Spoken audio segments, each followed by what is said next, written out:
Hurmatli o'quvchilar, biologiya darsi atamalar bilan ishlash. Atama va tushunchalar bilan ishlash. Men bitta o'quvchini tanlayman, shu o'quvchi bitta atamani aytadi. Biologiyaga oid.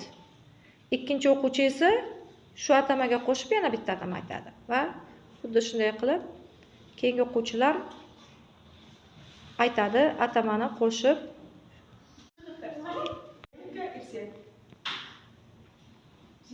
Keyingi o'quvchimiz nechta aytadi? Ziyodbek nechta aytishingiz kerak? Jami 9 ta. Marhamat, 8 ta o'zingizdan oldinga aytgan o'quvchilar, bittasini o'zingiz qo'shasiz. Genetik, fotosintez, konvergensiya, DNK, irsiyat, assimilyatsiya. Zo'r, rahmat. Keyingi navbat Zaynabga. DNK fotosintez hujayra,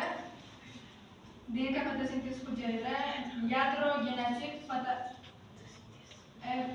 Ketma-ketligi buzildimi? Ana ko'rdingizmi? Xotira mashqi, e'tibor. DNK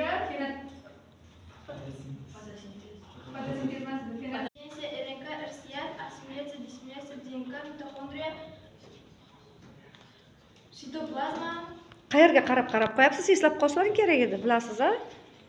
Metodimizni maqsadi nimada? Eslab qolish.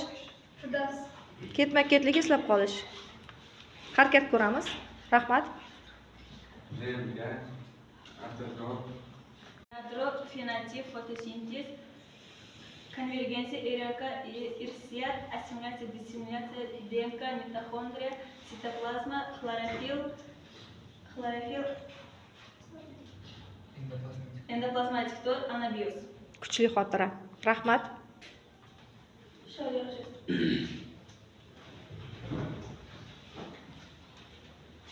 Yadro genetik, fotosintez, konvergensiya, RNK, irsiyat,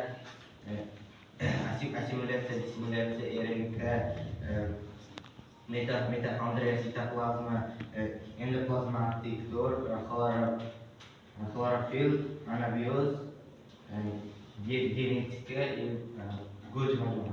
O'zingiz go'j majmuasi hech kim qo'shmaganmi? Bo'ldi, qomon. Hamma qatnashish shart. Menga sinfda nechta o'quvchi bo'lsa, shuncha atama bo'ladi, bilasiz-a? DNK, fototrof, hujayra, genotip, yadro, fotosintez, assimilyatsiya, dissimilyatsiya, RNK,